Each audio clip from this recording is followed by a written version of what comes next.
Hey everybody, welcome to 2020. These will be the first couple of videos that we're starting for the new decade, so welcome back. We're going to start our training videos for our social media feed, coming back to our tie game theory. At the end of the year last year, we finished with an introduction to the tie game theory, so we're going to add some more to that, and then some of the new videos that you'll see us add to our social media feed and some of the new content for our new website that you'll be seeing released here in the next few weeks.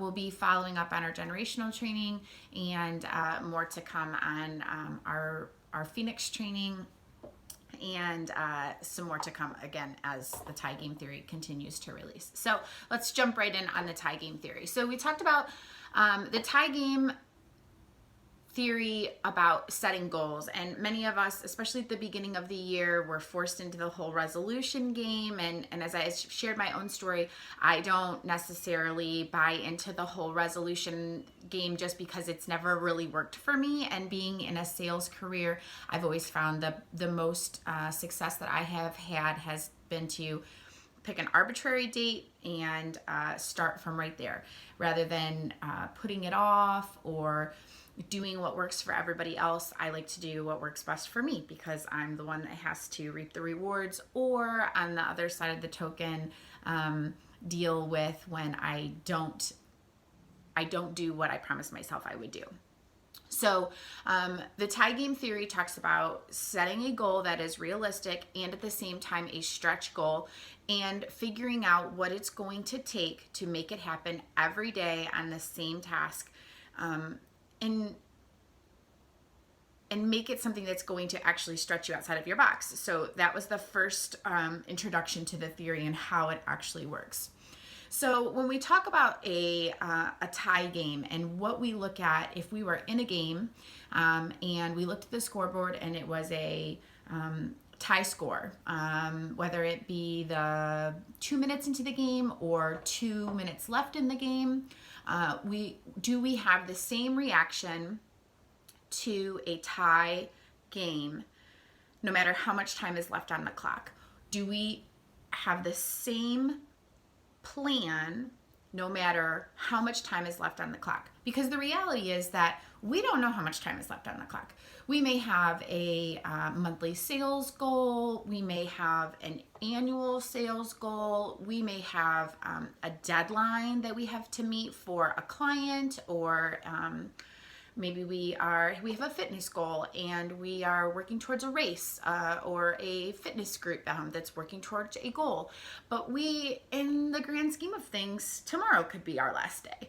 So do we look at each goal that we have set like we don't know how much time is left on the clock, and we have to work like there's no time left on the clock and we have to reset and go again?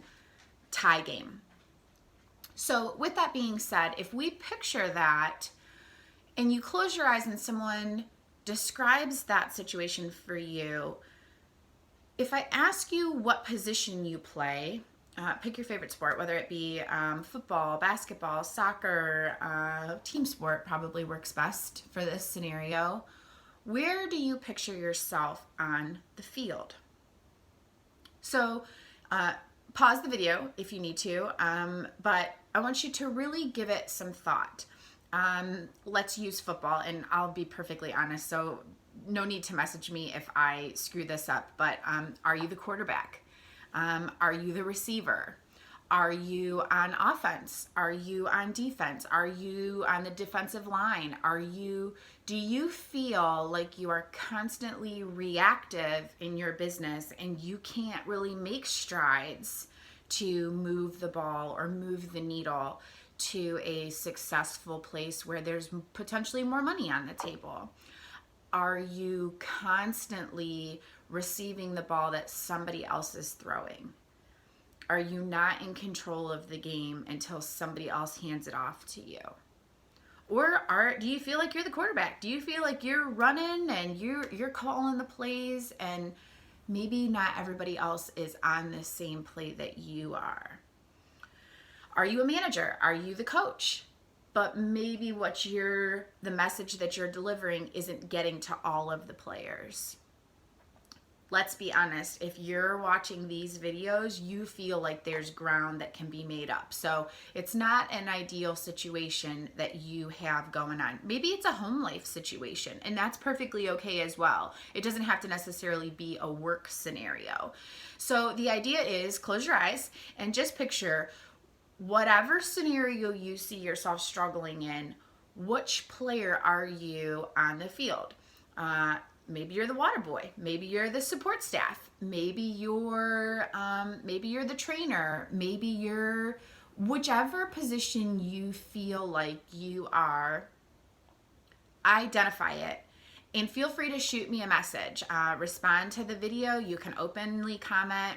We've said throughout, throughout the last few months, if you're comfortable commenting, most of my clients tell me that they're not, and that's perfectly okay. You can shoot us a private message on whichever social media channel you're watching this on, and one of the coaches or I will grab your message and we'll respond to you, and let us know which position on the field you feel that you are in and whether you like it or not. If you think that that's accurate, or like I said, if you feel that you are in a very reactive place in your business and that's not where you want to be, then that's probably where a coaching call would come into play, or a weekly coaching call would come into play, so that we can help you take some action steps to stop being so defensive or reactive in your business, and you can become a little bit more proactive. I have this super cheesy line that I use with my athletes that I coach, my high school athletes, and I have told them that in 2020 we should be working towards 2020 vision, and to see clearly what's going on. Not only seeing clearly into what we want, but to see clearly into what is going on in our day-to-day. If we don't understand what's happening, if we can't authentically say to ourselves, this is where we're at, then trying to move forward or trying to understand where we want to go is going to be that much more difficult. Can you do it? Yes. Plenty of people blindly move forward and make changes in their life. And I think it's probably where the idea of retrospect is 2020 comes from.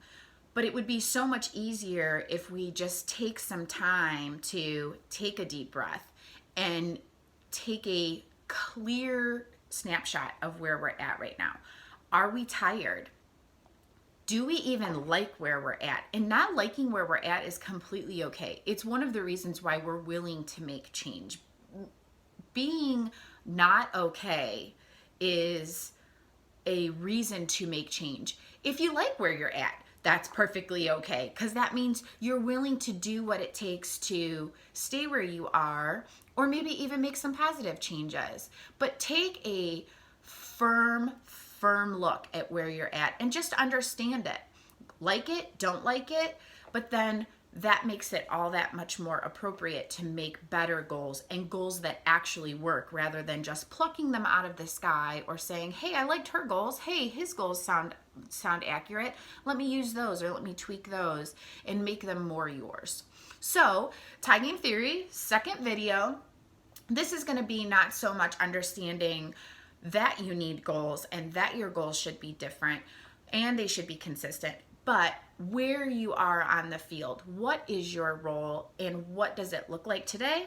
What would you like it to look like going forward? Super short video for today. I'm so excited to be back, and like I said, so many great things are happening in Oxygen in 2020. We are looking for 2020 vision, and tons of more videos to come. So I hope everybody takes a minute to take a deep breath today, and we'll talk to everybody shortly. Have a great day, everybody.